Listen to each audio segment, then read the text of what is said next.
To 700 nanometre. और further हमने जो डिस्कस किया था वो ये था कि सोलर रेडिएशन के द्वारा हमारे 3 फैक्टर हैं या 3 पॉइंट या 3 क्लासिफिकेशन हम डिस्कस करते हैं। सबसे पहला होता है फोटोट्रोपिज्म, दूसरा हमारा होता है फोटोपीरियोडिज्म और तीसरा हमारा होता है फोटो सेंसिटिवनेस। तो एक बार हमारा जो लास्ट क्लास में हमने डिस्कस किया था उसी के अंदर सबसे पहले हमारा क्या आ जाएगा, फोटोट्रोपिज्म। फोटोट्रोपिज्म में क्या था कि आपका जो प्लांट है वो लाइट की डायरेक्शन में जो मूवमेंट करता है उसको हम क्या बोलते हैं, फोटोट्रोपिज्म। आपका जो प्लांट अर्थ की डायरेक्शन में मूवमेंट करेगा वो हमारा क्या है, जियोट्रोपिज्म। याद आ गया ये चीज हमें।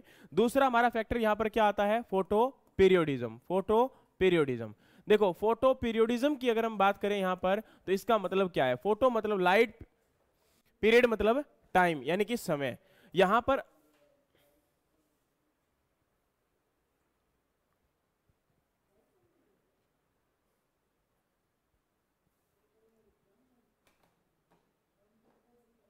रमनदीप, ये क्लास आपने अपने फैमिली के लिए लगवाई है या फिर किसके लिए लगवाई हुई है?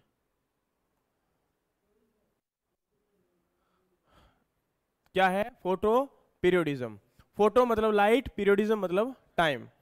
देखो लाइट की अगर हम बात करते हैं तो लाइट की requirement during the flowering time, एक पीरियड के टाइम पर है ना। जैसे हमने आपका एक याद करने का आपको तरीका एक बताया था कि पीरियड मतलब क्या होता है, टाइम होता है, समय होता है। और आपका समय किस टाइम, जब उसको फ्लावरिंग आता है, जब उसके अंदर क्या आता है आपका फ्लावरिंग आता है, उस समय जो आपकी लाइट की रिक्वायरमेंट होती है उसे हम क्या बोलते हैं, आपका फोटो पीरियोडिज्म। समझ में आई ये चीज आपको? और उसी के अंदर हमने शॉर्ट डे, लॉन्ग डे और डे न्यूट्रल में क्या किया था, डिवाइड किया था। एक बार दोबारा से उसको देखते हैं। शॉर्ट डे के अंदर हमने बोला था कि वो प्लांट जिनको लाइट की रिक्वायरमेंट क्या होती है, कम घंटे की रिक्वायरमेंट होती है, वो हमारा क्या था, शॉर्ट डे था। और इसमें हमने जो डिवाइड किया था लाइट को वो 3 पार्ट यानी कि 8 आवर, 8 आवर और 8 आवर में डिवाइड किया था। ऑनलाइन में कोई डाउट है किसी को? अभी आवाज प्रॉपर आ रही है सभी को? प्लीज गाइज एक आपसे हम्बल रिक्वेस्ट है ऑनलाइन वालों से, अपने आप को म्यूट करके रखें जब आप आपस में बातें कर रहे हैं या फिर आपके आसपास में कोई साउंड आ रहा है, बिकॉज वो आपको डिस्टर्ब, तो ठीक है आप तो नहीं होते हो क्योंकि डेफिनेटली आपकी तरफ से साउंड आ रहा है तो आप तो डिस्टर्ब नहीं होगे, लेकिन जो बाकी स्टूडेंट ऑनलाइन या ऑफलाइन दोनों में ही क्लास को डिस्टर्ब करते हो तो प्लीज क्रिएट एक आपका स्टडी का एनवायरनमेंट करना, क्रिएट करना बहुत जरूरी है। अगर आप उसको क्रिएट करके रखते हो देन डेफिनेटली हम स्टडी में कुछ गेन कर पाएंगे, है ना। समझ में भी तभी आएगा जब एक माहौल होगा, है ना। तो माहौल बनाना जरूरी होता है किसी भी चीज का, ठीक है। मोदी जी ने क्या किया हुआ है, चलिए वापस आइए। यहाँ पर क्या है, 8 और 8 आपका 16, यानी कि अगर हमारे प्लांट को 14 to 16 आवर किसकी रिक्वायरमेंट है, डार्क पीरियड की रिक्वायरमेंट है। क्या है आपका, डार्क पीरियड। और 8 to 10 हमारा क्या होता है, आपका लाइट पीरियड की रिक्वायरमेंट होती है। तो वो हमारा क्या है, आपका शॉर्ट डे प्लांट है। लेकिन इसका अगर अपोजिट हो जाए तो ये हमारा क्या हो जाए, लाइट पीरियड हो जाए, और ये हमारा क्या हो जाए, डार्क पीरियड हो जाए, तो वो हमारा क्या हो जाएगा, लॉन्ग डे प्लांट हो जाएगा। ठीक है, आपको याद होगा कल मैंने बताया था लॉन्ग डे प्लांट आपके रबी के होते हैं और शॉर्ट डे प्लांट आपके खरीफ के होते हैं। याद आ गया ये चीज? उसके बाद हमारा आता है day neutral. Day neutral plant में देखो, एक तो सबसे पहले इंपॉर्टेंट ये है कि ये प्लांट लाइट की वजह से इनका फ्लावरिंग टाइम पर कोई भी इफेक्ट नहीं पड़ता है। अब देखो यहां पर क्या होता है कि लाइट टाइम के ऊपर अगर इनका कोई इफेक्ट नहीं पड़ेगा देन डेफिनेटली डियर वंस इनको कभी भी हम ग्रो करवा सकते हैं, देयर इज नो प्रॉब्लम। समझ में आया यहाँ पर? चलिए, अब इसके साथ गाइज एक चीज और इंपॉर्टेंट है कि यहाँ पर एक प्लांट आपके आते हैं मीडियम डे लेंथ। क्या आता है आपका, मीडियम डे लेंथ प्लांट।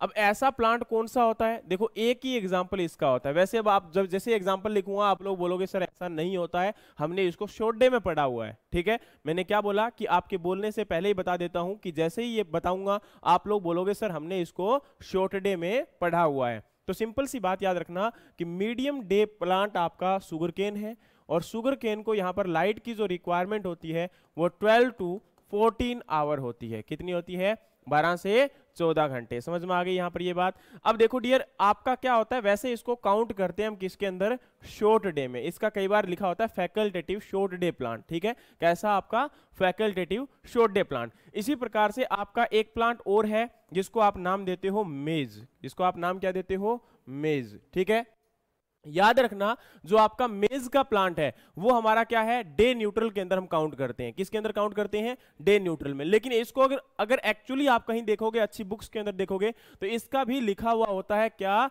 आपका मेज के लिए फैकल्टेटिव शॉर्ट डे प्लांट। क्या होता है, फैकल्टेटिव शॉर्ट डे प्लांट। अब क्वेश्चन ये रेज होता है कि सर इसको हम एज ए डे न्यूट्रल में लेके चलें, as a medium day plant में लेके चलें, as a long day plant में लेके चलें। तो ध्यान रखना, आपका जब भी यहां पर आपका मीडियम डे प्लांट की बात आएगी, मैंने क्या बोला, जब भी आपका मीडियम डे प्लांट की बात आएगी और एग्जांपल अगर पूछ लिया जाए तो आपके पास एक ही आंसर है, that is the sugar cane. लेकिन अगर शुगर केन पूछ ले, मीडियम डे वहां पर ऑप्शन नहीं दिया है, उस समय इसको हम किस में काउंट करेंगे, आपका शॉर्ट डे में। उसके बाद अगर हम बात करें तो आपका यहां पर मेज की बात करते हैं, तो मेज हमारा डे न्यूट्रल प्लांट होता है अगर नॉर्मली आपसे पूछ लिया जाए तो। लेकिन अगर इसका पूछ लिया जाए एग्जाम के अंदर इस प्रकार से कि आपका ऑप्शन दिया है टोमेटो, ऑप्शन दिया है मेज, ऑप्शन दिया है व्हीट, ऑप्शन दिया है राइस, अब बताइए कि यहां पर आपका डे न्यूट्रल प्लांट क्या है। तो डेफिनेटली हमारा पहला प्रेफरेंस किसको होगा, टोमेटो को होगा, और उसके बाद में हम किसकी तरफ जाएंगे, मेज की तरफ जाएंगे। समझ में आया मैंने क्या बोला। ऐसा ही कुछ यहां पर आपके एक केस में और होता है, that is the sunflower. Sunflower से जो बेटर है वो भी आपका टोमेटो ही है, ठीक है। इन दोनों के केसेस के अंदर ये कई बार आपका क्वेश्चन आया हुआ है और कई बार इसमें कंफ्यूजन रहती है, रट्टे लगाए जाते हैं, फिर हम उसको फिर भूल जाते हैं, या फिर बाद में रिट लगाई जाती है, रिट के द्वारा क्वेश्चन का आंसर आता है ना। तो एक्चुअल में ऐसा जब होता है तो उसके बाद ही हम इन चीजों को आइडेंटिफाई कर सकते हैं, ठीक है। तो प्लीज इन चीजों का जरूर ध्यान करें। Who is the Galaxy S9? Galaxy S9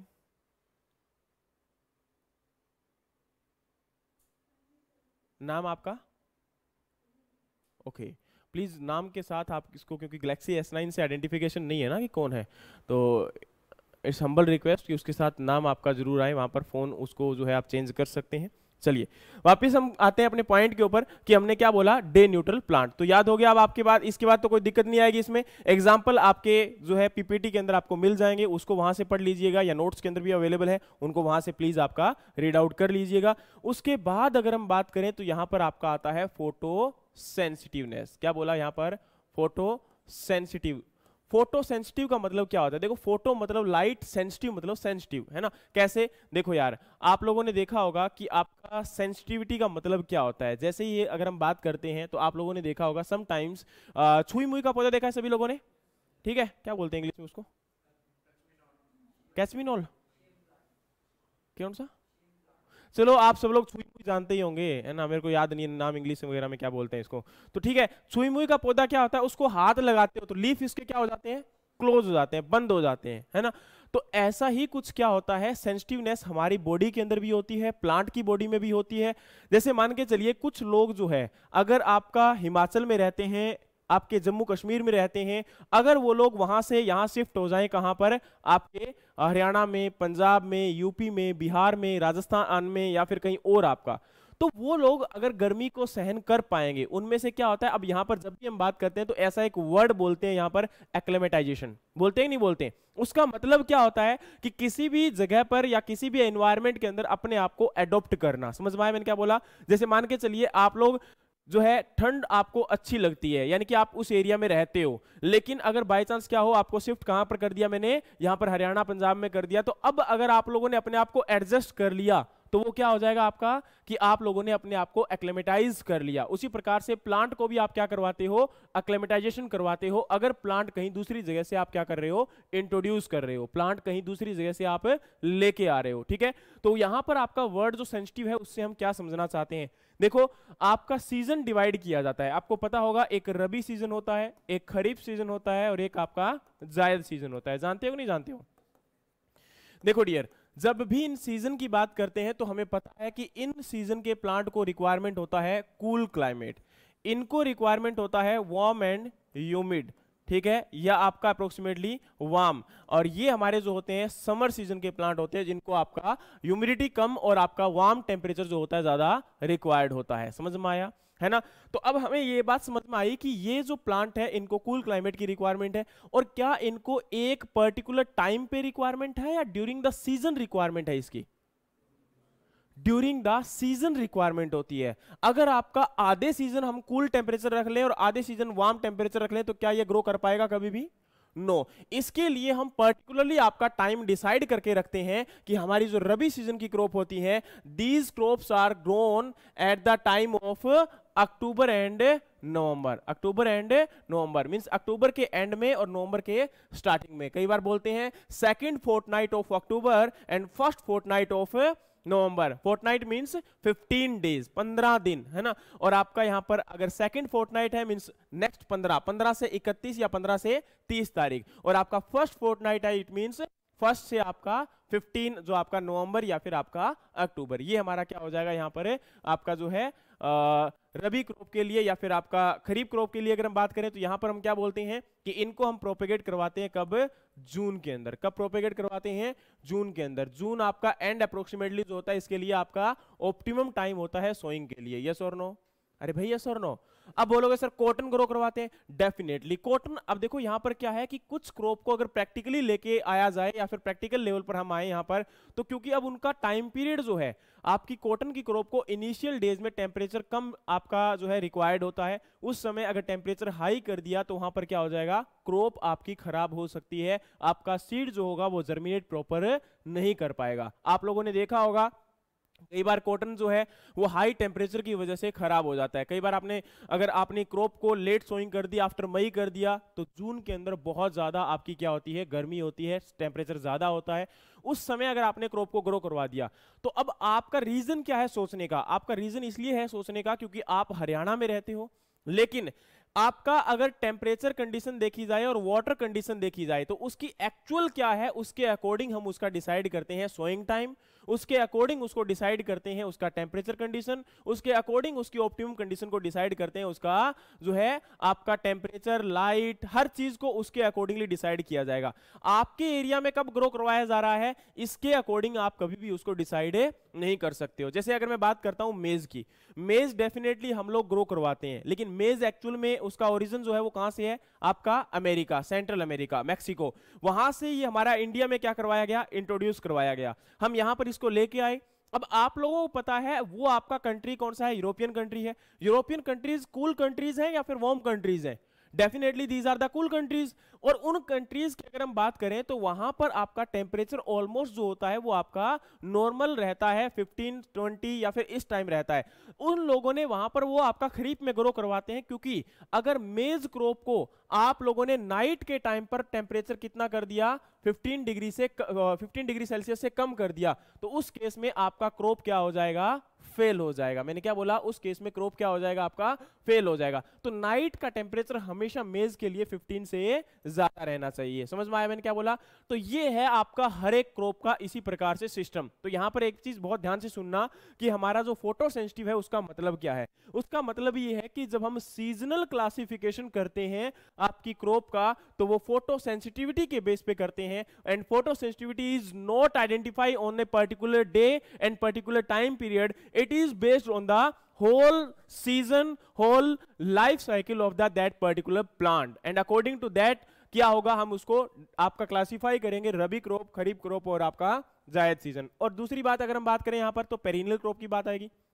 अगर वर्ड हमने बोला है फोटो सेंसिटिव, तो डेफिनेटली हमारा एक क्रॉप के लिए तो नहीं होगा, एक पर्टिकुलर प्लांट के लिए भी नहीं होगा, लेकिन यहां पर क्या होता है? फोटो सेंसिटिविटी जो है वो पर्टिकुलर किसी भी क्रॉप के लिए भी लिया जा सकता है। आइदर वो ट्रीज हैं, आइदर वो श्रब्स हैं, आइदर वो आपके एग्रोनॉमी क्रॉप हैं या फ्लावरिंग क्रॉप है या फिर आपका एग्रीकल्चर क्रॉप है, सभी के लिए ही होगा। लेकिन उसका पर्टिकुलर टाइम पीरियड जो है वो ड्यूरिंग द लाइफ सीजन देखा जाएगा, एक दिन के अकॉर्डिंग नहीं होगा। समझ में आया? लेकिन हम यहां पर जो एग्रोनॉमिक क्रॉप है उनके रिस्पेक्ट में हमेशा आपकी जो सीजनल क्लासिफिकेशन होते हैं वो किया जाता है। बाकी पेरिनियल क्रॉप का कभी भी हम सीजनल क्लासिफिकेशन नहीं करते हैं। क्या करते हैं? कभी कभी किया आपने कि भाई ये रबी सीजन की क्रॉप है, ये खरीफ की क्रॉप है? नो, है ना? वो आपका क्यों नहीं करते हैं? These are the perennial crop. Perennial crop जो है वो आपकी ऐसी क्रॉप होती हैं जो पूरे आपके अप्रोक्सीमेटली 5, 10 या 15 या 20 साल तक आपका क्या देती है? फ्रूट प्रोडक्शन करती है ना। तो फ्रूट क्रॉप ही ज्यादातर क्या होती है? हमारी पेरिनियल क्रॉप होती है,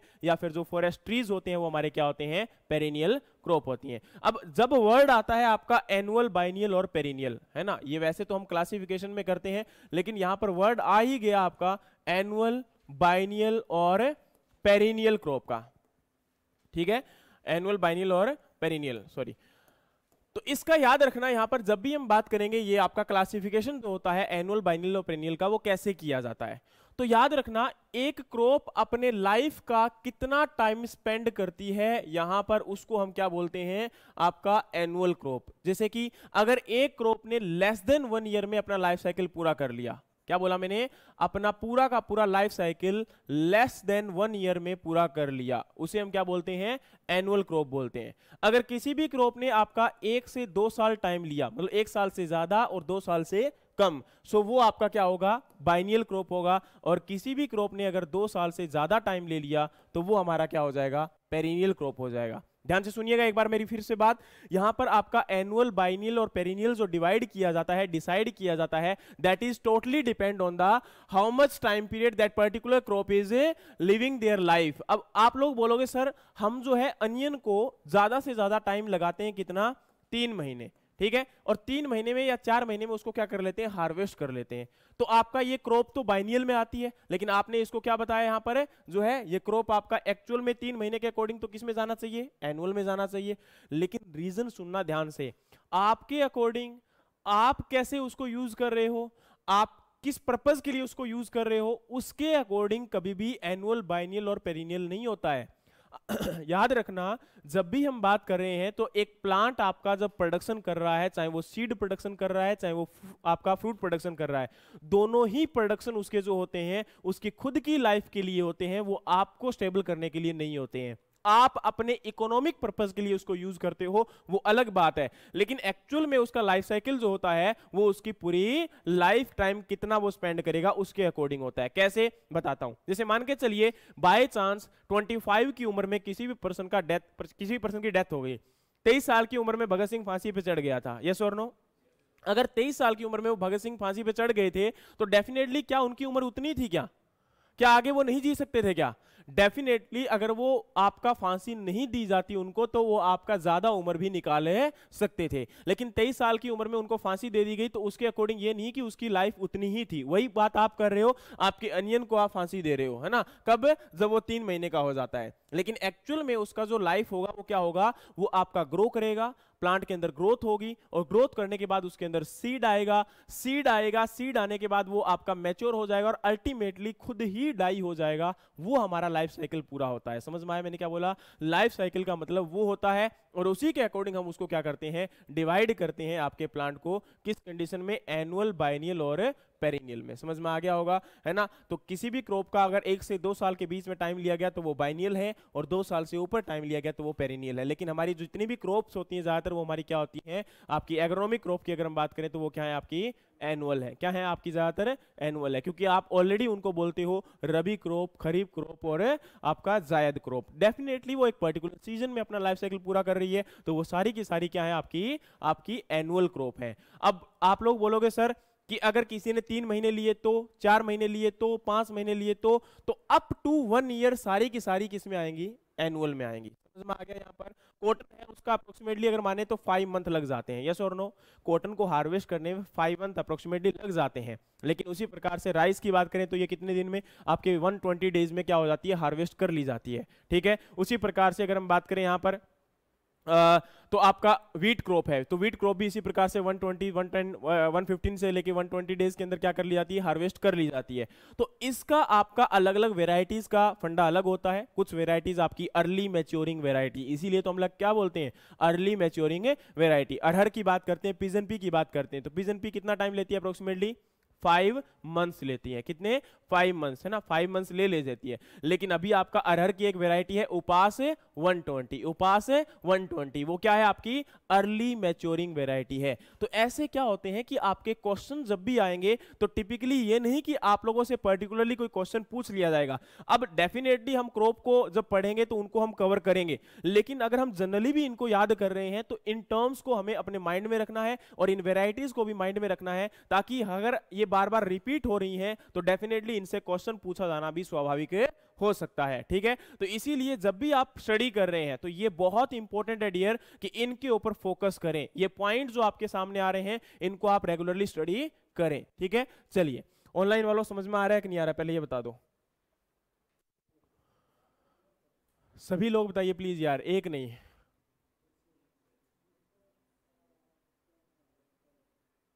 चलिए,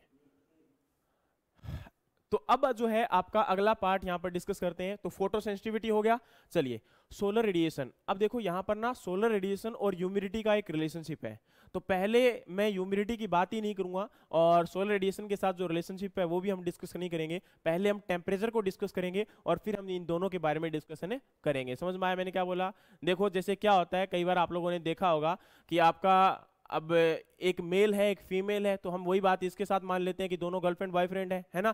तो आपका सोलर रेडिएशन बॉयफ्रेंड है और वो आपका गर्लफ्रेंड है ह्यूमिडिटी। तो दोनों का रिलेशन ऐसा है यहाँ पर कि ये दोनों में से, अब आपको पता होगा कि बेचारी लड़कियां जो होती है वो बता देती है कोई बात को और लड़का नहीं बताता है कई बात को, है ना। तो वही हालात यहाँ पर है कि अब दिल पे मत ले जाना कोई भी, मैं कहानी समझा रहा हूं आपको, ठीक है, कहीं कुछ ले जाओ आप, तो सुनो मेरी बात को। यहाँ पर क्या है कि वही बात है। तो यहाँ पर आपका सोलर रेडिएशन हमें कुछ बातें बताएगा नहीं, वो बातें कौन बता देगा? आपका ह्यूमिडिटी बता देगी वहां पर, ठीक है। तो यहाँ पर यही बात हम करके एक बार टेम्परेचर को लेके चल रहे हैं और वहां से हम उनसे पूछ लेंगे। टेम्परेचर के बाद ह्यूमिडिटी ही आएगा।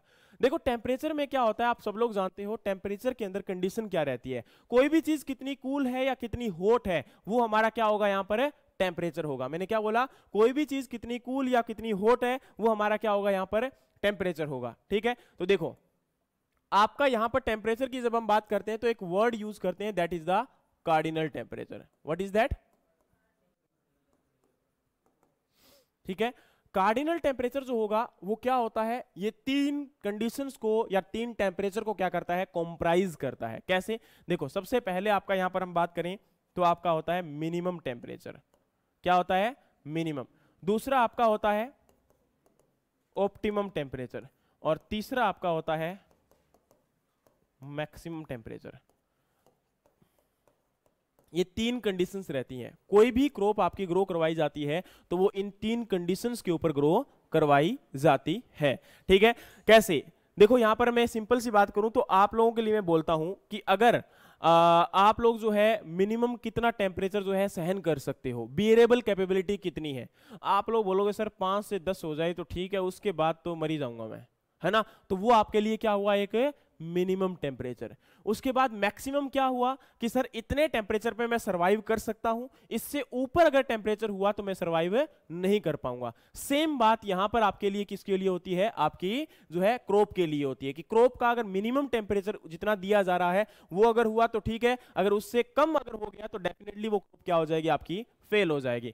लेकिन ऑप्टिमम कंडीशन क्या होती है? ऑप्टिमम की कंडीशन होती है कि मैं अगर आपसे पूछूं कि आपका एसी का कितना टेम्परेचर किया जाए कि जिस पे तुम लोग आराम से वर्क कर सकते हो, तुम लोग बोलो सर 24 से 25 कर दो, बहुत होगा मेरा। यहां पर इससे नीचे जाएगा तो मुझे ठंड लगेगी, ऊपर जाएगा तो गर्मी लगेगी। तो वो आपके लिए क्या हुआ? एक ऑप्टिमम टेम्परेचर हुआ जिस पे आप कहीं भी अगर वर्क कर रहे हैं, स्टडी कर रहे हैं तो उस टेम्परेचर पे आप आराम से कर सकते हैं, इफेक्टिव होगा आपके लिए। सेम उसी प्रकार से यानी कि ये वो टेम्परेचर है जब ना तो आपको गर्मी लग रही है ना सर्दी लग रही है, आप अपना मैक्सिमम एफर्ट दे सकते हो, ठीक है।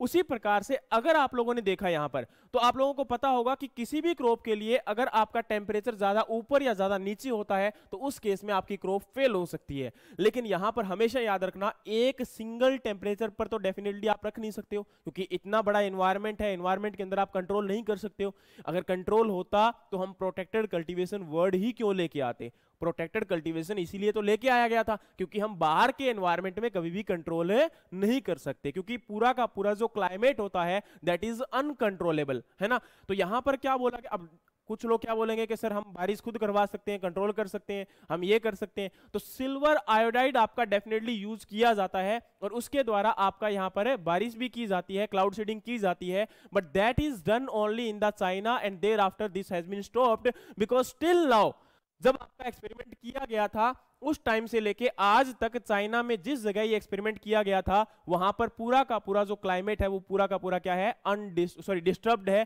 पूरा का पूरा आज भी वहां पर क्लाइमेट जो है सही तरीके से वर्क नहीं करता। मन करता है तब बारिश हो जाती है, मन करता है तब नहीं होती। समझ में आ गया? तो इसी प्रकार से अगर हम नेचर के साथ अगर डेफिनेटली कुछ चेंजेस करेंगे तो हमारे लिए क्या होगा? एक बहुत बड़ा नुकसान हो सकता है या फिर कुछ चेंजेस हो सकते हैं। ऑप्टिमम टेम्परेचर क्या होगा?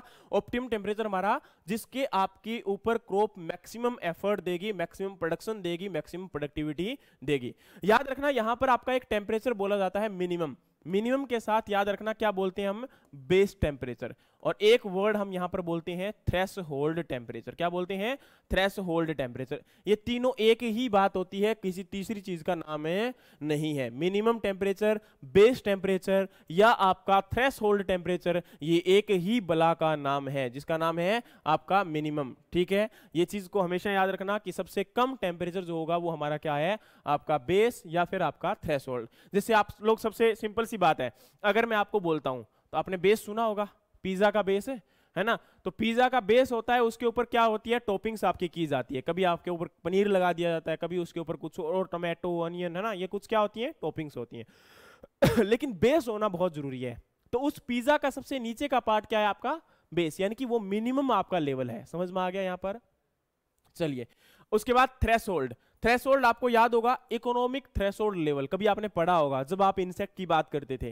तो इकोनॉमिक थ्रेशोल्ड लेवल वो मिनिमम लेवल था जहां पर इंसेक्ट आपका नुकसान करना स्टार्ट कर देता है। याद आ गया यहां पर आपकी, जब हम पढ़ते थे economic injury level, economic threshold level, तो इकोनॉमिक थ्रेशोल्ड लेवल हमारा इंसेक्ट का वो लेवल था जब इंसेक्ट की मिनिमम पॉपुलेशन जो कि आपका इफेक्ट करना क्या कर देती है? स्टार्ट कर देती है ना? तो ये हमारा क्या हुआ? थ्रेशोल्ड। तो यहां से ये तीनों वर्ड आपके याद आ गए होंगे। डेफिनेटली इनको याद रखना कि मिनिमम टेम्परेचर के लिए हम वर्ड यूज करते हैं इनको तीनों को। समझ में आया? चलिए, अब जो है आपका, वैसे तो हर एक क्रॉप के लिए मिनिमम, ऑप्टिमम और मैक्सिमम टेम्परेचर आपको क्या करना पड़ेगा? याद करना पड़ेगा। लेकिन फिर भी हम क्या कर सकते हैं, यहां पर एक आपका टेबल है जिसको हम अगर याद कर लें तो डेफिनेटली हमें बहुत सारी क्रॉप का टेम्परेचर याद नहीं करना पड़ेगा, रट्टा नहीं लगाना पड़ेगा, और हम ऑन एन एवरेज अगर हमें कुछ भी याद नहीं आता तो हम इस ब्रह्मास्त्र को छोड़ सकते हैं और डेफिनेटली अपना आंसर कर सकते हैं। तो ये ब्रह्मास्त्र क्या है आपका? याद रखना कि कूल सीजन क्रॉप और आपकी वार्म सीजन क्रॉप के लिए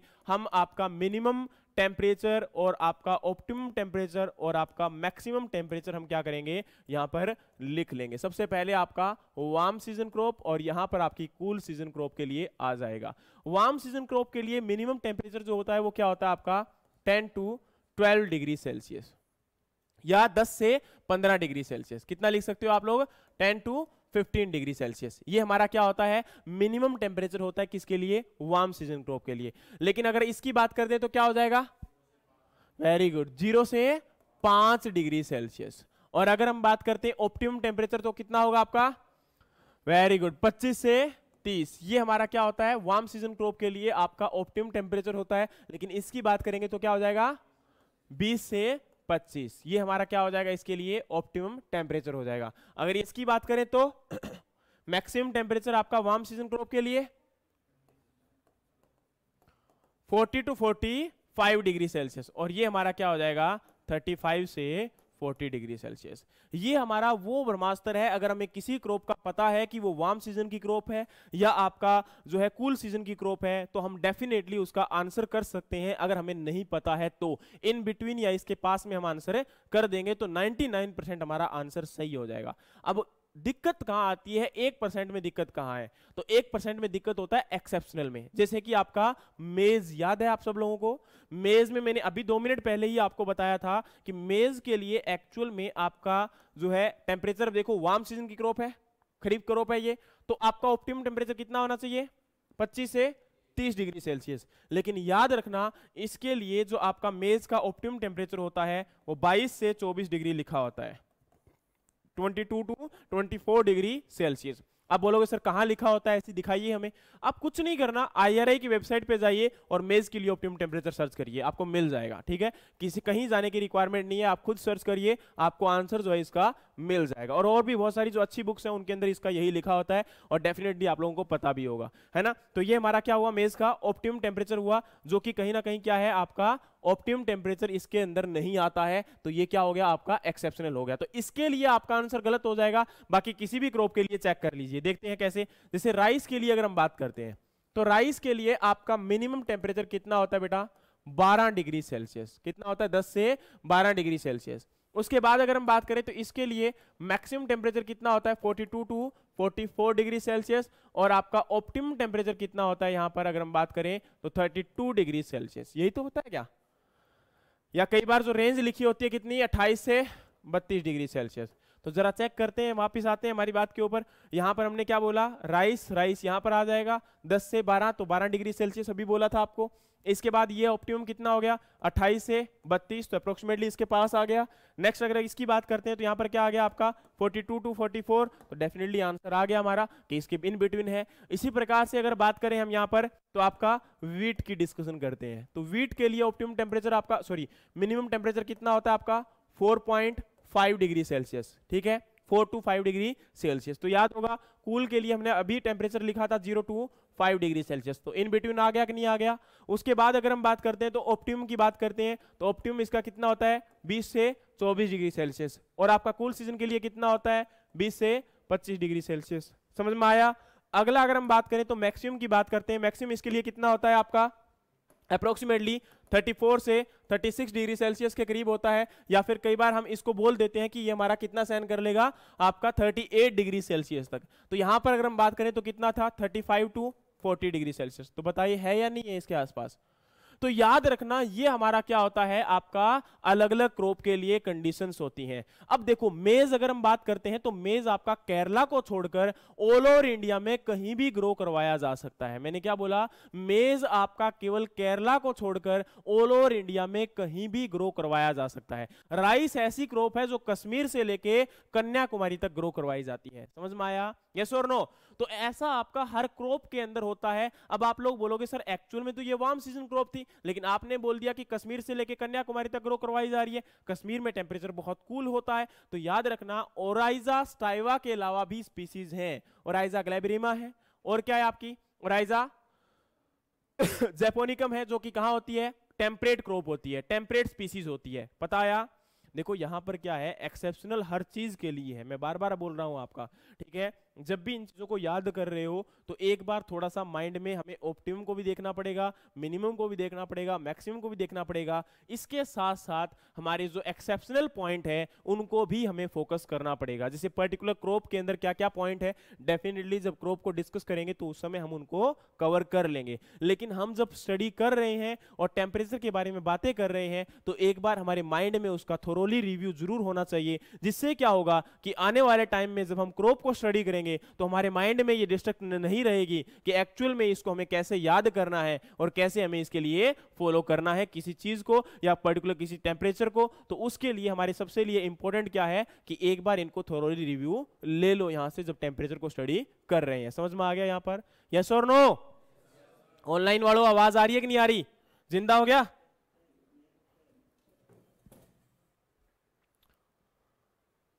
वीडियो तो ऑन कर लो कम से कम,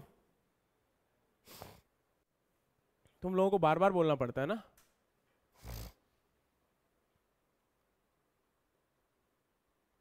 on your videos.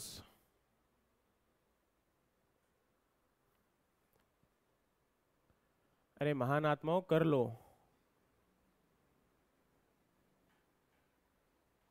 Very good, बहुत बढ़िया। इतनी अच्छी अच्छी शक्लें कहाँ लोग मतलब छुपा के बैठे थे भाई, वाह क्या बात है, गजब, बहुत बढ़िया। ये बाकी लोग शादी में है क्या? चलिए, तो यहां पर क्या हो रहा है टेम्परेचर का हुआ, लेकिन अब क्या है टेम्परेचर को स्टडी तो कर लिया, लेकिन टेम्परेचर का नेगेटिव और पॉजिटिव रोल भी तो होता है ना। टेम्परेचर के लिए अगर हम बात करें तो टेम्परेचर आपका अगर नीचे चला जाए, मिनिमम से नीचे चला जाए और आपका मैक्सिमम से ऊपर चला जाए तो क्या क्या हो सकता है। तो आप लोगों को याद होगा कि जब हम मिनिमम से नीचे चले जाते हैं तो प्लांट को उस केस में लो टेम्परेचर का आपका प्रॉब्लम होता है, और लो टेम्परेचर में आपकी ज्यादातर अगर हम देखें तो क्या होती है चिलिंग इंजरी। दूसरा हमारा अगर हम बात करें फ्रीजिंग इंजरी, और तीसरा अगर हम बात करें तो यहां पर आपका फ्रोस्ट इंजरी। ऑनलाइन वालों समझ में सब कुछ आ रहा है ना यार, ऐसा तो नहीं है कि मतलब बहुत जल्दी चल रहा हूं या बहुत धीरे चल रहा हूं।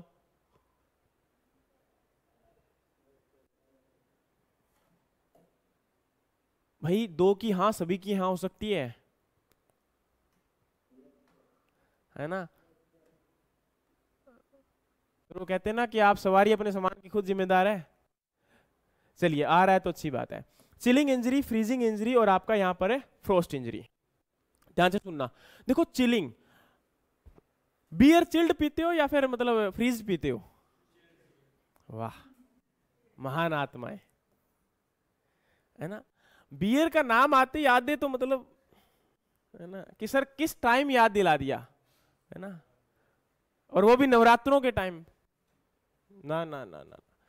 चलिए भाई देखो, फ्रीजिंग की बात करें तो आपका चिलिंग की बात करें तो दोनों में इफेक्ट समझ में आना चाहिए, क्योंकि दोनों का अगर हमें इफेक्ट समझ में आ गया तो डेफिनेटली उसके बाद हमारा कभी भी हम किसी भी चीज के केस के अंदर आपका अगर क्वेश्चन पूछ लेते हैं, वो किस प्रकार से पूछ रहे हैं इट डजेंट मैटर, लेकिन एक बार कॉन्सेप्ट समझ लीजिएगा, उसके बाद कोई दिक्कत नहीं आएगी। देखो यहां पर क्या होता है, जो चिलिंग है इसमें हमने बोला कि बियर हम चिल्ड लेते हैं, तो इसका मतलब कभी, इसका मतलब इसमें कभी भी बर्फ नहीं होगी, है ना। ऐसा तो नहीं किया ना कि बर्फ ली है तो उसके ले रहा, हाँ बड़ी अच्छी बियर है, हुआ था ऐसा कभी? नो, है ना। ये क्या होता है आपका, हमेशा आपका जब चिल्ड की बात करते हैं तो उस केस में क्या होगा, यहां पर वो चीज अभी लिक्विड में है लेकिन अभी 0 डिग्री टेम्परेचर से नीचे उसका नहीं गया है, समझ में आया। तो इसका मतलब क्या होगा, वो 0 से ऊपर ही टेम्परेचर है। तो फिर चिलिंग कहां हुआ, चिलिंग यहां हुआ। ये देखो, इस क्रॉप के लिए जो मिनिमम टेम्परेचर था वो कितना था, 5 डिग्री सेल्सियस था, है ना। तो 5 से नीचे होने के केस में अप्रोक्सीमेटली यहां पर जो आपकी इंजरी देखने को मिलेगी वो क्या होगी, आपकी चिलिंग इंजरी।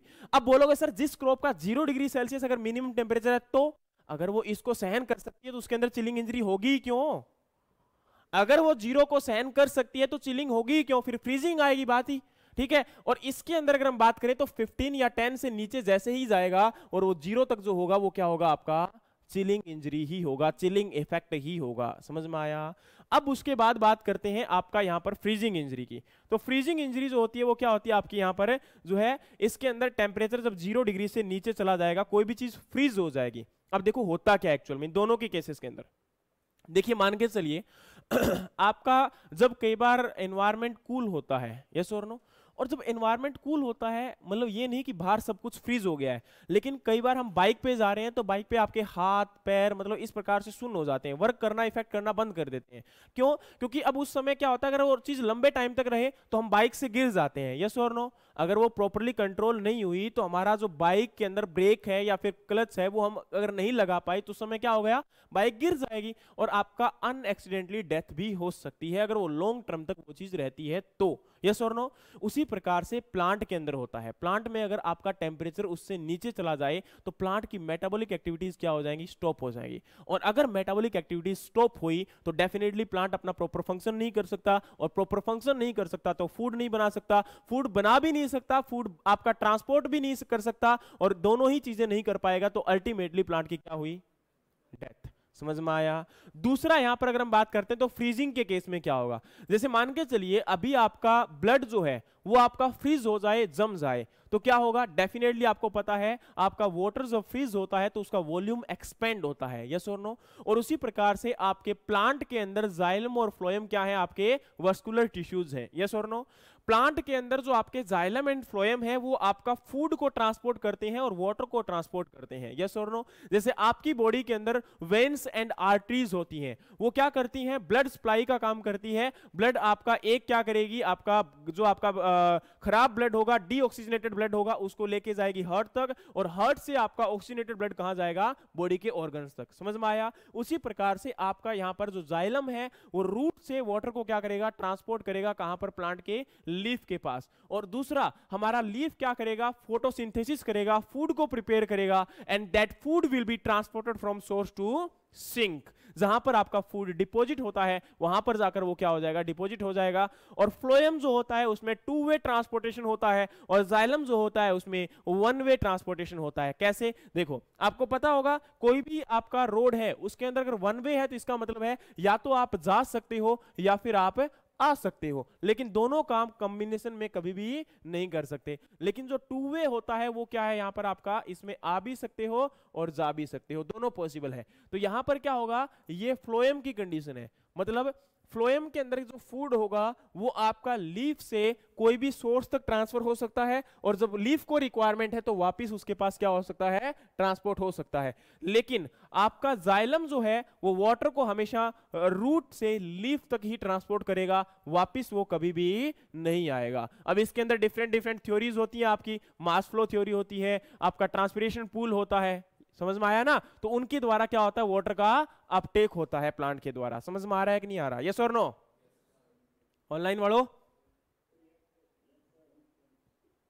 ऊपर से तो नहीं जा रहा, ठीक है। तो यहां पर क्या हो गया, फ्रीजिंग इंजरी, हम बात कर रहे थे इसी की। तो अब बाय चांस क्या हुआ, आपका वाटर जो है वो फ्रीज हो गया, इसका मतलब वाटर आपका एक्सपेंड करेगा, और वाटर एक्सपेंड करेगा तो जाइलम क्या होगा, ब्रस्ट अप हो जाएगा। और जाइलम अगर ब्रस्ट अप हो गया, आपकी बॉडी के अंदर अगर कोई अंदर की वेन्स या फिर आर्टरीज अगर ब्लॉक हो, रप्चर हो गई, फेल हो गई, तो उस केस में क्या होगा, आप लोगों की अल्टीमेटली डेथ हो सकती है कि नहीं हो सकती है ना।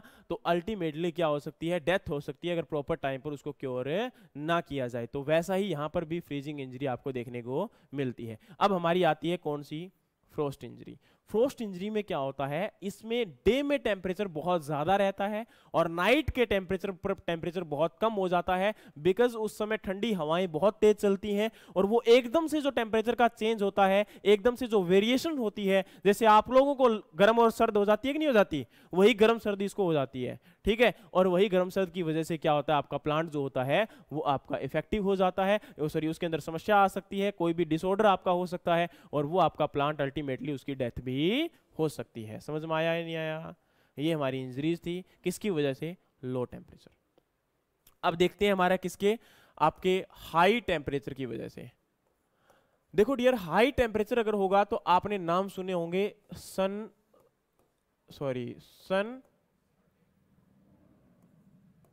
स्कार्डिंग, दूसरा हमने नाम सुना होगा गिडलिंग, तीसरा हमने नाम सुना होगा सन बर्निंग। ये तो आपके साथ भी तो होता है, क्रीम लगाते हो नहीं लगाते हो, सनबर्न क्रीम नहीं लगाते क्या, लगाते हो, कौन सा बताते हो। चलिए, ये क्या होगा आपका, इसके अंदर क्या हो सकता है, कई बार जो है यहां पर आपका ये भी देखने को मिलेगा, ये डिपेंड करता है टोटली। देखो एक्चुअल में क्या होता है, आपका जो टेम्परेचर है वो प्लांट में करता क्या क्या है। सबसे पहले प्लांट में क्या करेगा, आपका ट्रांसपीरेशन में हेल्प करेगा। दूसरा, टेम्परेचर जो है पर्टिकुलरली आपका अगर हम बात करें तो फोटोसिंथेसिस में भी हेल्प करेगा।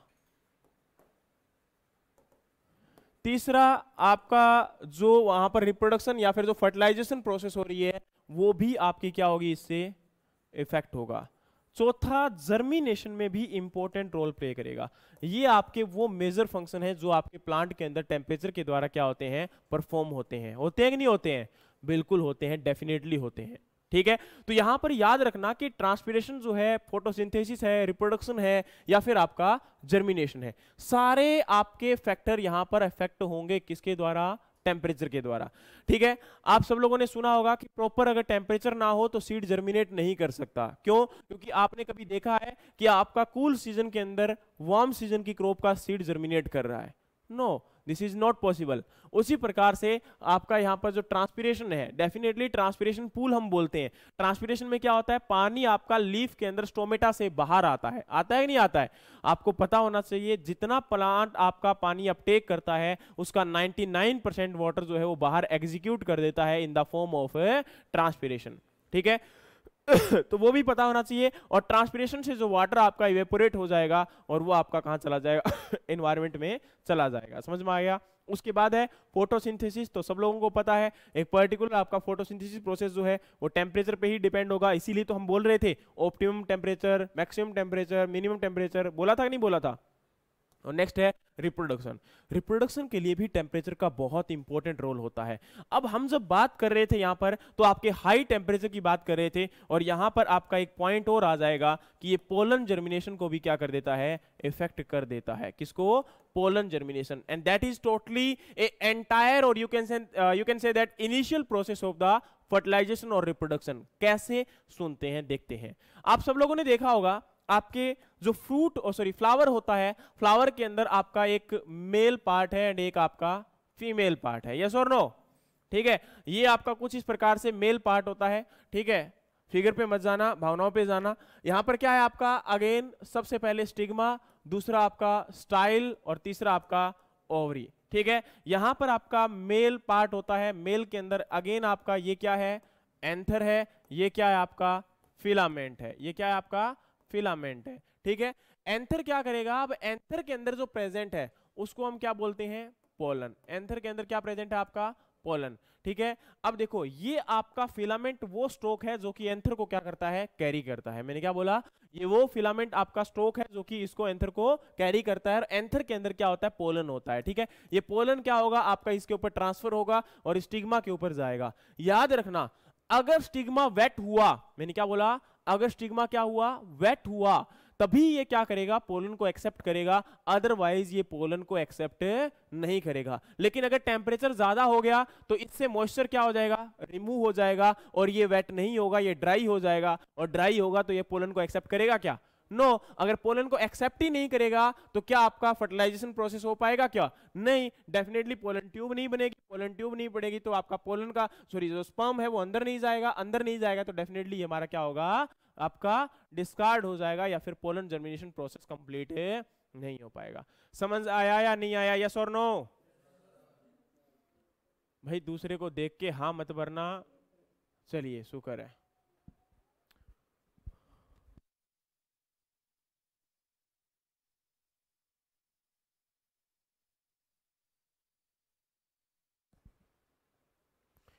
चलिए, इतना समझ में आ गया होगा। अब हमारी जो बात करते हैं किसके अंदर, हमारे यहाँ पर टेम्परेचर के रिगार्डिंग, और वो भी हाई टेम्परेचर। तो देखो, सन स्काल्डिंग है, स्टेम आपका ग्रिडलिंग जो होता है ना, वो स्टेम में, ग्रिडलिंग या ग्रिडलिंग स्पेलिंग देख लेना, यही है क्या? ठीक है, स्टेम का भी होता है आपका, मेनली जो होता है वो स्टेम के साथ ही होता है। ये जो मेनली प्रोसेस होती है किसके अंदर होती है? स्टेम में ही होती है। ठीक है, ये डिपेंड करता है कि आपका स्टेम के अंदर कौन से पार्ट से हो रहा है। कई बार नीचे से होता है, कई बार ये आपका ऊपर से होता है। ठीक है वो डिपेंड करेगा कि किसके अंदर होगा, कैसे होगा। ठीक है, चलिए, तो यहाँ पर सबसे पहले अगर हम बात करते हैं तो ग्रिडलिंग का मतलब क्या होता है, सनस्काल्डिंग का मतलब क्या होता है, बर्निंग का मतलब क्या होता है, नेक्रोसिस का मतलब क्या होता है। देखो, सन स्काल्डिंग, कई बार आप लोगों ने देखा होगा टोमेटो को, टोमेटो बहुत बार आप लोगों ने ऑब्जर्व किया हुआ है। टोमेटो जो होता है वो आपका एक साइड से येलो हो जाता है और आपका एक साइड से बिल्कुल रेड रहता है, और जिस साइड से येलो होता है उस साइड के अंदर क्या होता है, वो आपका जो जिस साइड से येलो हुआ है उस साइड के अंदर याद रखना वो आपका थोड़ा थोड़ा मतलब जो है कह सकते हो कि बिल्कुल उसके अंदर स्टिफनेस नहीं होती, हार्डनेस नहीं होती, वो सॉफ्ट हो जाता है। बिल्कुल होता है कि नहीं होता? अरे ऑब्जर्व किया कि नहीं किया?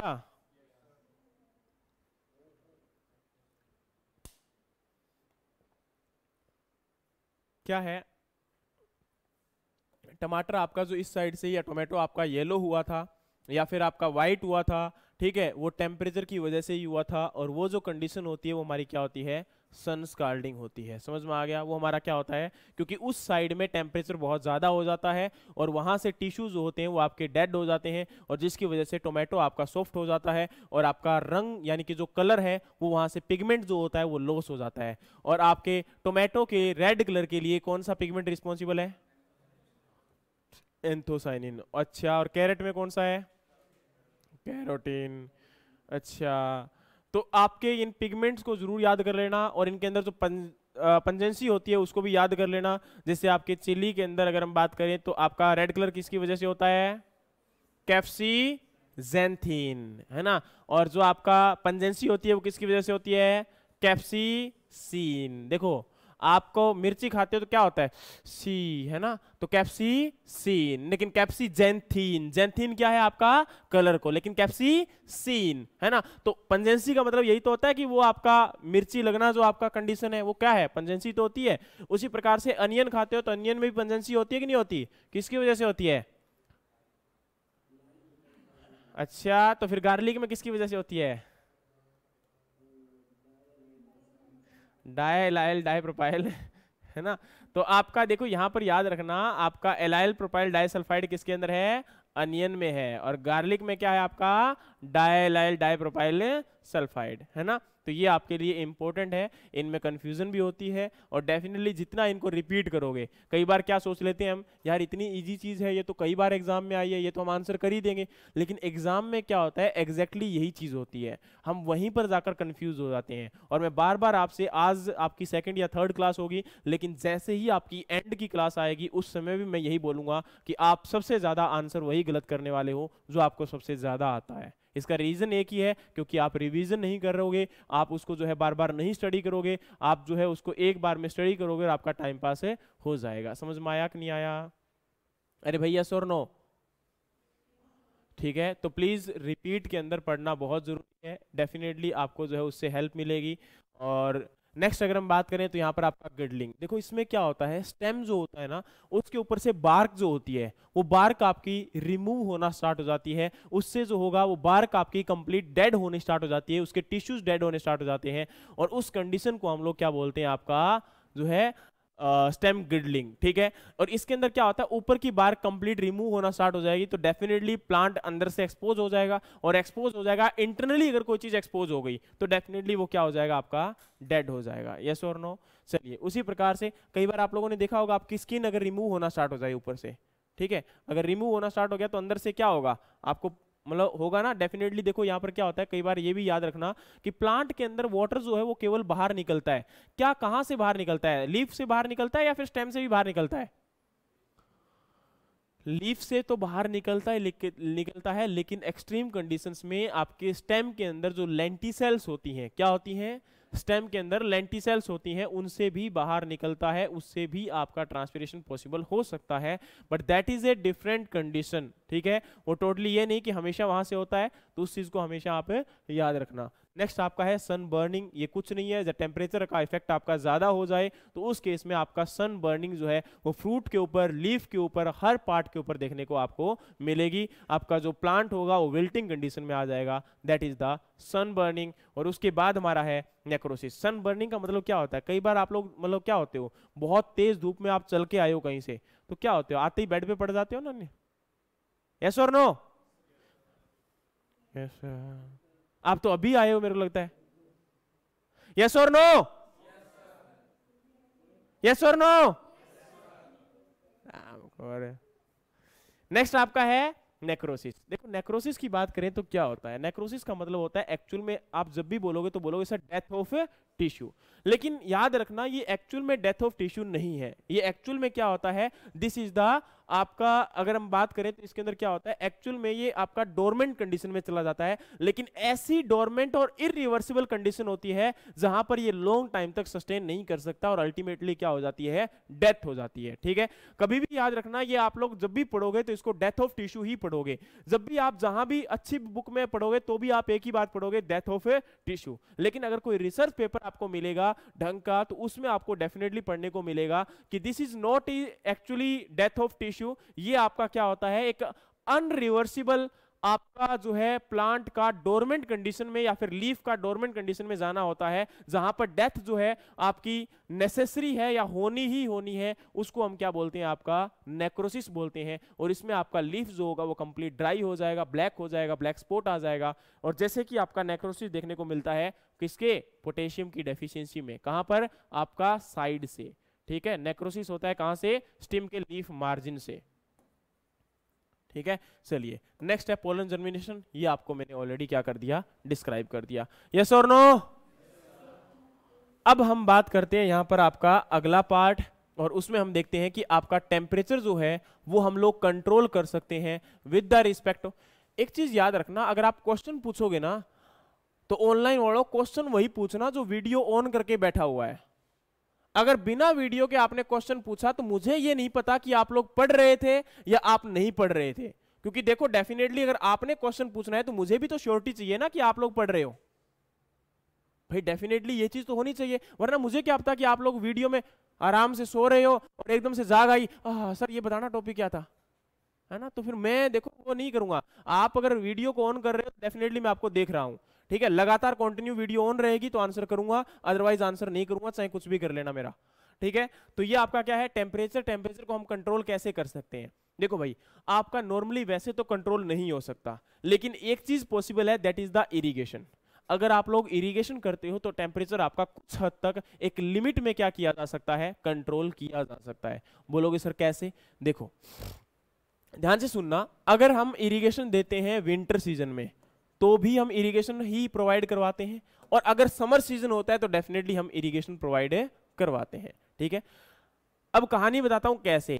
देखो भाई, गर्मियों में भी इरिगेशन दे रहे हैं और सर्दियों में भी इरिगेशन दे रहे हैं, दोनों में कैसे दे रहे हैं, दोनों में कैसे पॉसिबल है? चलो आपका समर सीजन में समझ में आता है कि टेम्परेचर कंट्रोल हो जाएगा, अगर पानी हमारी बॉडी के ऊपर गिरेगा तो डेफिनेटली क्या होने वाला है, टेम्परेचर आपका कूल होने वाला है, बॉडी थोड़ी सी कूल होने वाली है। लेकिन अगर टेम्परेचर कम हुआ तो उस केस में कैसे वाटर कंट्रोल करेगा? तो याद रखना, वाटर के पास एक आपकी कैपेबिलिटी है, वाटर के पास एक आपकी कैपेसिटी है, दैट क्या है आपका स्पेसिफिक हीट। इसके पास क्या होती है? स्पेसिफिक हीट होती है। और इसकी एक ऐसी प्रॉपर्टी है कि ये किसी को भी दे सकता है और किसी से भी अपनी हीट ले सकता है। मैंने क्या बोला? ये किसी को भी अपनी हीट दे सकता है और किसी को भी अपनी हीट ले सकता है। ये हमेशा बफरिंग का काम करेगा। कैसे? देखो, आप लोगों ने जब भी कोई आयरन रोड गर्म हो जाती है या फिर कई बार आपकी बाइक बाहर खड़ी होती है और गर्म हो जाती है, आप लोग क्या करते हो? उस पर पानी डाल देते हो, यस और नो? पानी डालते हो तो क्या हो जाता है, जो पानी नीचे गिरता है वो गर्म हो जाता है और सीट आपकी क्या हो जाती है? कूल हो जाती है। इसका रीजन क्या था? क्योंकि उस वाटर ने जो उसके ऊपर गिरा था उसने क्या कर ली थी? हीट को एब्जॉर्ब कर लिया था, ठीक है। और जो आपका सीट थी उसने अपनी हीट क्या दे दी थी? वाटर को दे दी थी, और उसकी वजह से वाटर जो था वो क्या हो गया? आपका हॉट हो गया। दूसरी साइड अगर हम बात करते हैं आपके कूल के लिए, तो वहां पर जैसे ही ये कूल सरफेस पे गिरेगा तो उसको अपनी हीट दे देगा, ठीक है, और वहां पर अपना खुद क्या हो जाएगा? कूल हो जाएगा। जैसे आप लोगों ने देखा होगा, बर्फ आप बाहर निकालते हो, किसमें से? फ्रीजर में से। तो उसके बाद आपका जो यूटेंसिल होता है, बर्तन होता है, उसको आप पानी के नीचे कर देते हो, जिससे क्या होता है कि थोड़ी देर में आपका बर्फ पिघलकर बाहर आ जाती है और आपका जो पानी नीचे गिर रहा था वो क्या हो गया था? ठंडा हो गया था। इसका मतलब उस वाटर ने अपनी हीट जो थी वो किसको दे दी थी? उस बर्फ को दे दी थी, और जिसकी वजह से वो क्या हो गया था? आपका टेम्परेचर कम हो गया, तो सॉरी टेम्परेचर ज्यादा हो गया था और वो पिघलना स्टार्ट कर दिया, उसने मेल्ट करना स्टार्ट कर दिया। समझ में आया? और यही कंडीशन आपकी किस में होती है? विंटर सीजन में और समर सीजन में होती है। समर सीजन में क्या होगा? आपका टेम्परेचर ऊपर से बहुत ज्यादा हो जाता है, ट्रांसपिरेशन बहुत ज्यादा हो रहा होता है और सन बर्निंग या फिर सन स्काल्डिंग की कंडीशन हो रही होती है। उस समय ये क्या करेगा? आपका वाटर जब ऊपर आपका, और खासकर दोनों ही केसेस में स्प्रिंकलर इरिगेशन को प्रेफर किया जाता है, ये भी आपका ध्यान रखना। क्यों? क्योंकि ये आपका लीफ के ऊपर गिरेगा, और लीफ के ऊपर जब पानी आपका गिरता है तो डेफिनेटली उससे बॉडी का टेम्परेचर क्या हो जाता है? कूल डाउन हो जाता है। मैंने क्या बोला? डेफिनेटली उससे आपका बॉडी का टेम्परेचर जो होता है वो क्या हो जाता है? कूल डाउन हो जाता है, अगर वो आपका हॉट सीजन है, अगर वो समर सीजन है। लेकिन अगर वो विंटर सीजन है तो उस केस में क्या होगा? जो सेल के अंदर पानी फ्रीज हो रहा था, मैंने क्या बोला? जो सेल के अंदर पानी आपका फ्रीज हो रहा था, अब वाटर उसको अपनी हीट दे देगा और वो वाटर वापस से क्या हो जाएगा? मेल्ट हो जाएगा। तो अल्टीमेटली ये कंप्लीट इंजरी को नहीं रोक सकता, लेकिन एक सिंगल टाइम के लिए क्या कर सकता है? आपका रोक सकता है, और एक कुछ हद तक वो कंट्रोल कर सकता है। So that's why we will provide the irrigation during winter and summer both season. Are you getting my point? Yes और नो? चलिए भाई, तो ये हमारा क्या हुआ? आपका टेम्परेचर का कंट्रोल हुआ, टेम्परेचर की कहानी हुई। डेफिनेटली ये बातें आपको समझ में आ गई होंगी, ठीक है। और अगला पॉइंट हमारा जो बढ़ता है वो हमारा यहां पर क्या है? ह्यूमिडिटी। ह्यूमिडिटी की बात करेंगे तो ह्यूमिडिटी वैसे तीन प्रकार की होती है। एक आपका है एब्सोल्यूट ह्यूमिडिटी, एक आपका है स्पेसिफिक ह्यूमिडिटी, और एक आपका है रिलेटिव ह्यूमिडिटी। इनमें से आपके जो काम की है वो केवल क्या है? Relative humidity. इसका मतलब होता है कि एनवायरनमेंट के अंदर जो आपका, अब देखो बाकी दो है, उसका मतलब होता है किलोग्राम के रिस्पेक्ट में मिलीग्राम, और आपका लीटर के रिस्पेक्ट में कितने ग्राम आपका मॉइस्चर है, तो वो आपके काम का नहीं है। लेकिन यहां पर आपका जो रिलेटिव है, इसमें हम बार बार बोलते हैं कि यार आज ना, जैसे आपने कई बार देखा होगा, आपका जब समर सीजन होता है तो समर सीजन के एंड में मोस्टली, जैसे अभी तो नहीं लेकिन इससे अगर थोड़ा टाइम पहले जाके देखेंगे अगस्त के टाइम पर, तो उस समय मौसम में क्या होता था? गर्मी भी होती थी, हीट भी होती थी, और साथ में मतलब आपकी बॉडी पे, स्किन पे पसीना आता रहता था बार बार, ह्यूमिडिटी ज्यादा होती थी, है ना। तो वो हमारा क्या था? आपका ह्यूमिडिटी ज्यादा होती है तो बॉडी से मॉइस्चर आपका रिमूव नहीं होता है ना। तो वो हमारा क्या करता है? वो भी हमारी बॉडी को डेफिनेटली कहीं ना कहीं इफेक्ट करता है। उसी प्रकार से यहां भी आपका जो एनवायरनमेंट के अंदर, जैसे मान के चलिए ये आपका क्या है? रूम है। इस रूम के अंदर 100% क्या है? एयर है। लेकिन इस एयर के रिस्पेक्ट में कितना वाटर आपका आ जाएगा, मॉइस्चर आ जाएगा, that is the humidity. Are you getting my point? और वो ह्यूमिडिटी आपका कितना परसेंट है उसके रिस्पेक्ट में, उसको हम क्या बोलते हैं? Relative humidity. उसको हम क्या बोलते हैं? Relative humidity. किसके रिलेशन में ये बात कर रहे हैं? एयर के रिस्पेक्ट में बात कर रहे हैं। समझ में आ गया कि नहीं आ गया? ठीक है, तो याद रखना ऑन एन एवरेज हमारा 40 to 60% ह्यूमिडिटी जो होता है वो आपके प्लांट के लिए, ग्रोथ के लिए गुड होता है, अच्छा होता है। अब जो अगर हम बात करें यहां पर, तो आपका यहां पर ह्यूमिडिटी जो है वो अगर ज्यादा हुई तो भी नुकसानदायक है और कम हुई तो भी आपकी नुकसान करती है। यहां पर आपका ह्यूमिडिटी को, सॉरी, टेम्परेचर को मेजर करने के लिए आपका क्या इंस्ट्रूमेंट होता है? थर्मोमीटर होता है। और थर्मोमीटर आपके दो प्रकार के होते हैं, एक मिनिमम थर्मोमीटर और एक मैक्सिमम थर्मोमीटर। मिनिमम थर्मोमीटर होता है जो एल्कोहल आपका, उसके अंदर जो कंपाउंड होता है उसमें क्या होता है आपका एल्कोहल कंपाउंड होता है मिनिमम थर्मोमीटर में, और मैक्सिमम में क्या होता है? मरकरी होता है। गुड। नेक्स्ट अगर हम बात करें तो आपका ह्यूमिडिटी को मेजर करने के लिए इंस्ट्रूमेंट का नाम क्या है? हाइग्रोमीटर। इंस्ट्रूमेंट का नाम क्या है? हाइग्रोमीटर। ठीक है, और उसी प्रकार से अगर हम बात करें तो ह्यूमिडिटी अगर ये ज्यादा हुई और अगर ये कम हुई, दोनों केसेस में क्या क्या करेगी? देखो, कम होने के केस में याद रखना आपका अगर बिल्कुल कम हो गई तो उस केस में ज्यादातर याद रखना, जैसे आपका राजस्थान है, माइट का अटैक ज्यादा होता है। लेकिन अगर ह्यूमिडिटी ज्यादा हुई तो उस केस में आपके डिजीज, इंसेक्ट, सभी का ही अटैक क्या हो जाएगा? इंक्रीज हो जाएगा। जैसे आप लोगों ने देखा होगा गर्मियों के टाइम पर जब आपका आता है कंडीशन, तो उस समय आप लोगों ने ऑब्जर्व किया होगा बहुत बहुत बार कि आपका समर सीजन में जब मॉइस्चर ज्यादा है ना, और उस केस में हमारे बॉडी के ऊपर फंगस वगैरह, कई बार आपने देखा होगा उंगलियों के बीच में, खासकर पैरों में, क्यों? पैर हम ज्यादातर शूज पहन के रखते हैं और शूज में क्या होता है? मॉइस्चर ज्यादा होता है, तो मॉइस्चर ज्यादा होने की वजह से वहां पर फंगस का अटैक हो जाता है। यस और नो? और इसी प्रकार से आप लोग क्या करते हो, हमेशा जो बनाना है उन चिप्स को बनाते हो तो ड्राई करते हो आप। अगर वो वेट रहेंगी तो क्या होगा? उसके अंदर फंगस के ग्रो होने के चांसेस ज्यादा रहेंगे। उसी प्रकार से हमारे ग्रेन के मॉइस्चर को हम लोग क्या कर लेते हैं? कम कर लेते हैं, क्योंकि ग्रेन का मॉइस्चर अगर ज्यादा होगा तो वहां पर किसका चांसेस ज्यादा रहेगा? एफ्लाटॉक्सिन का ज्यादा चांसेस रहेगा। हमारे एस्परजिलस फ्लेवर्स जो फंगस है वो ग्रो कर जाएगी, जिसकी वजह से एफ्लाटॉक्सिन प्रोड्यूस हो जाएगा। समझ में आया? तो इसके लिए मॉइस्चर हम क्या करते हैं? हमेशा कम करते हैं। मॉइस्चर क्या करते हैं? कम करते हैं। इसका मतलब मॉइस्चर अगर ज्यादा हुआ तो डिजीज, इंसेक्ट, फंगस, बैक्टीरिया, ये आपके क्या करने वाले हैं? अटैक करने वाले हैं। समझ में आया? चलिए, इसी के साथ यहां पर आपका एक इंपॉर्टेंट पार्ट को समझने की रिक्वायरमेंट है, वो क्या है? देखो डियर, आपका याद होगा हमने अभी एक गर्लफ्रेंड बॉयफ्रेंड की बात कर रहे थे, किसकी? सोलर रेडिएशन की और आपका ह्यूमिडिटी की। याद आ गया कि नहीं आ गया? अब हम उस कहानी को समझते हैं। लव स्टोरी है तो डेफिनेटली आपको इंटरेस्ट तो आएगा ही आएगा ना। चलिए तो देख लेते हैं, क्योंकि लोगों की लव स्टोरी में ज्यादा इंटरेस्ट लेते हो नहीं लेते हो? ठीक है, अब नहीं जाएगा 5-7 मिनट तक कोई जाए, ठीक है, वरना तो ऑनलाइन वाले जा रहे थे, आ रहे थे, मजे ले रहे थे। ठीक है, चलिए तो अगर हम बात करते हैं यहां पर तो आपका क्या होगा? देखो कुछ नहीं है, सिंपल सी बात है डियर। एनवायरमेंट के अंदर क्या है, एक चीज देखिए, एक रोड है, एक रोड के ऊपर आप जा रहे हो, अगर वो रोड बिल्कुल हाईवे है और बहुत अच्छी रोड है, आप क्या होगे? बिल्कुल स्पीड के साथ निकल जाओगे। यस और नो?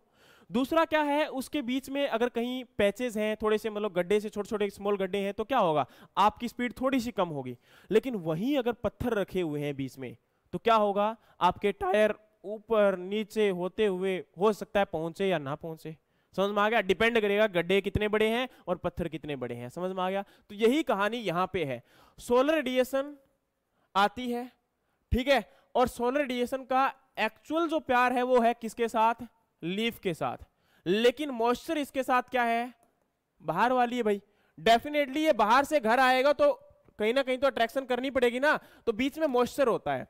अगर मॉइस्चर का इफेक्ट ज्यादा हुआ, मतलब मॉइस्चर वहां पर ज्यादा हुई, तो उस समय मॉइस्चर क्या कर लेगी? इसको कैप्चर कर लेगी।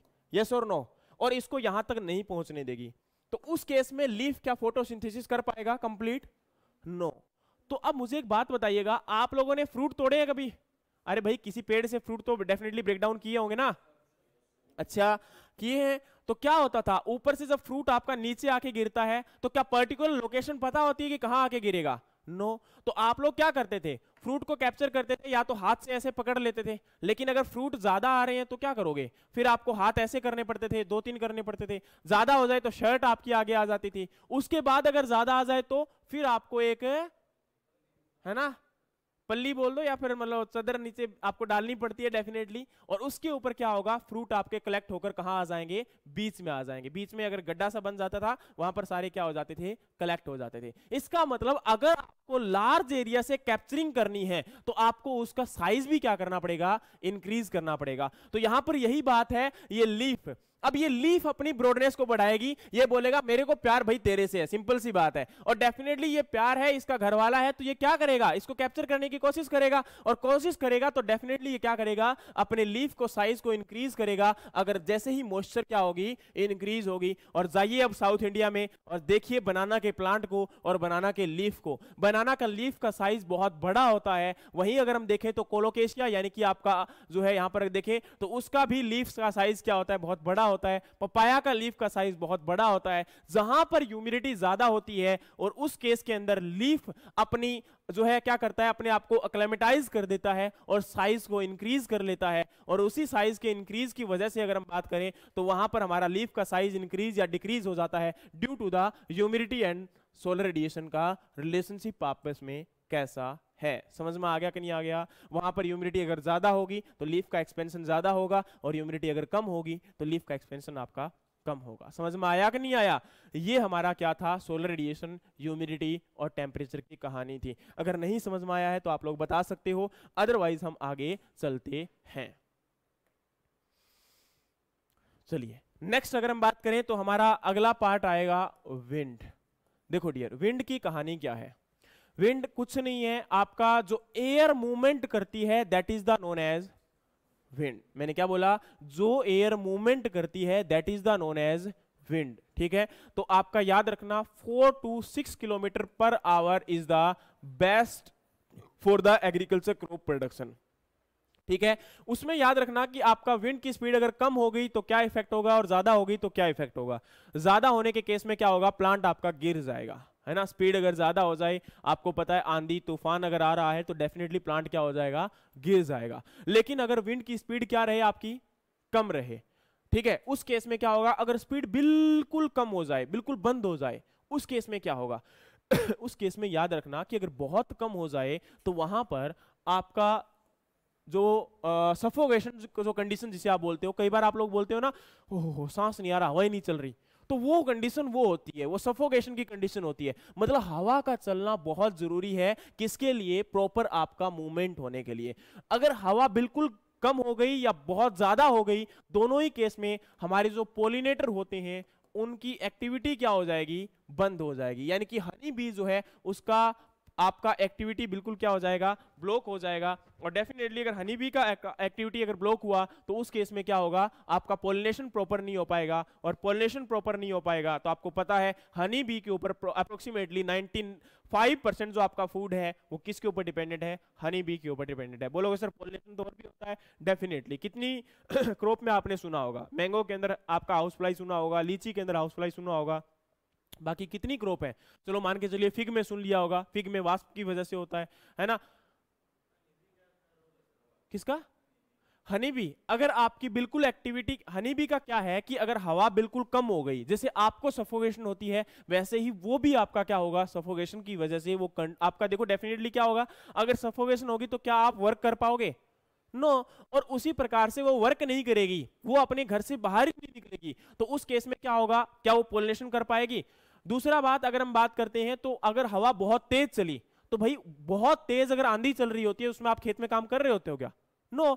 आप अगर काम नहीं कर सकते तो वो तो छोटी सी क्या है, मक्खी है, तो वो तो हवा के साथ ही जाती रहेगी, है ना। तो दोनों ही केसेस में क्या होगा, एक्टिविटी उनकी ब्लॉक हो जाएगी, और एक्टिविटी ब्लॉक होगी तो पोलिनेशन नहीं कर पाएगी, और पोलिनेशन नहीं कर पाएगी तो एक्टिविटी बंद हुई, और एक्टिविटी बंद हुई तो फ्रूट प्रोडक्शन आपका डिक्रीज हुआ। ये हमारा क्या हुआ, एग्रीकल्चर का और आपका विंड का रिलेशनशिप हुआ। लेकिन एक रिलेशनशिप अभी बाकी है, वो रिलेशनशिप क्या है, आप सब लोग जानते होंगे। विंड की स्पीड अगर तेज होती है, आपने देखा होगा अगर आपको कपड़े सुखाने हैं तो आप पंखे को तेज करते हो या बंद कर देते हो, तेज करते हो। क्यों, क्योंकि हवा के साथ मॉइस्चर जो होता है वो रिमूव हो जाता है, यस और नो।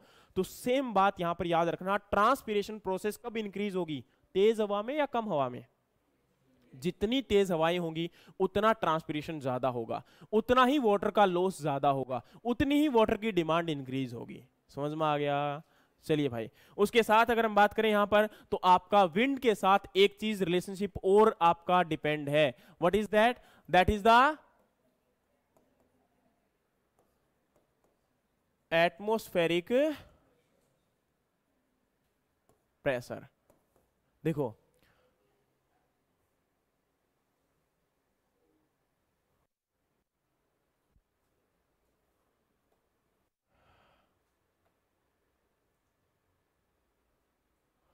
एटमॉस्फेरिक प्रेशर, इसमें क्या होता है, जैसे मान के चलिए यहां से आपका विंड की स्पीड इंक्रीज हुई. यहां पर आपका क्या होगा, विंड की स्पीड कहां पर इंक्रीज होती है, कहां पर डिक्रीज होती है, that is totally depend on the pressure. अब मान के चलिए एक पर्सन इधर से फोर्स लगा रहा है, एक पर्सन उधर से फोर्स लगा रहा है. इधर कोई मेरे जैसा पर्सन है और उधर कोई ढंग का पर्सन है, तो क्या होगा, वो फोर्स लगाएगा, है ना, समझ में आ गया. तो क्या होगा, मैं फोर्स के साथ उसी टाइम आगे इधर हो जाऊंगा. ठीक है, तो ये क्या होता है, जब आप कोई भी पर्सन या फिर कोई भी आपकी जो प्रेशर अगर क्रिएट होता है, तो उसकी वजह से, जैसे अंदर बॉडी के अंदर प्रेशर है, मैंने प्रेशर क्रिएट किया और फूक अगर मारी, तो अब क्या है, हवा की स्पीड बाहर ज्यादा है या फिर अंदर ज्यादा है? बाहर. डेफिनेटली जहां पर लोअर प्रेशर होता है वहां पर स्पीड क्या होती है, ज्यादा होती है. यस और नो? जहां पर प्रेशर लोअर होगा वहां पर स्पीड ज्यादा होगी, और जहां पर प्रेशर हाई होगा वहां पर आपकी स्पीड जो होगी वो एयर की कम होगी. तो याद रखना, लोअर प्रेशर के केस के अंदर ट्रांसपिरेशन ज्यादा होगा या कम होगा? डेफिनेटली स्पीड ज्यादा होगी, और स्पीड ज्यादा होगी तो ट्रांसपिरेशन क्या होगा आपका, ज्यादा होगा, ना कि कम होगा. समझ में आई कि नहीं आई? तो याद रखना यहां पर रिलेशन किसका है, आपका टेम्परेचर, सॉरी आपका विंड का, और यहां पर आपका एटमॉस्फेरिक प्रेशर का. तो अगर कोई पूछ ले कि ट्रांसपिरेशन किस केस में ज्यादा हो रहा है, तो ट्रांसपिरेशन विंड की स्पीड ज्यादा होने पे और एटमॉस्फेरिक प्रेशर कम होने के केस में क्या होगा, आपका ट्रांसपिरेशन ज्यादा होगा. ये क्वेश्चन आपके एग्जाम में आ चुका है ट्रांसपिरेशन पूल के रिस्पेक्ट में. एक डब्ल्यूओ के एग्जाम में आया था, आरआरबीएसओ के एग्जाम में आया था. और कई बार बच्चे बोलते हैं कि सर आप एग्जाम की प्रिपरेशन करवा रहे हो इसकी और क्वेश्चन बोल रहे हो उसके. देखो, हरियाणा एडीओ का एग्जाम कितनी बार हो चुका है, एक बार. हमारे नॉन की अगर हम बात करें तो है, तो आपका एग्जाम हुआ है एक बार. उस समय जमाना था और क्वेश्चन आते थे नेमराज सुंदा से. अभी टाइम हो चुका है चेंज, क्रॉप का सिलेबस रहता है ऑलमोस्ट सेम. अगर क्रॉप के क्वेश्चन, वही बात है, अगर कोई पूछेगा वीट का क्रोमोसोम नंबर क्या है, तो क्या डब्ल्यूओ में अलग होगा, एओ में अलग होगा, एडीओ में अलग होगा, और या क्या एएफओ के लिए अलग होगा? नहीं भाई, वो चीज सेम रहेगी. तो आपका अगर एग्रोनॉमी और एग्रोनॉमी क्रॉप आप इसमें पढ़ रहे हो, तो ये समझ लेना कि आप सभी एग्जाम का एग्रोनॉमी क्रॉप सोइल को कवर कर चुके हो. इससे ना तो कोई डीप में पूछेगा और ना ही इससे कोई हल्के में पूछ सकते हैं डेफिनेटली, लेकिन इससे डीप में कोई नहीं पूछेगा. तो डेफिनेटली उनके क्वेश्चन यहां पर कवर हो सकते हैं. हो सकता है इसके क्वेश्चन कहीं और कवर ना हो. समझ में आया मैंने क्या बोला? अरे यस और नो? तो बताइए, इतना ही पढ़ना है कि और पढ़ना आगे? सारे होश छोड़ गए हैं? बेहोश होने वाले हो? तो नींद आ रही है भाई?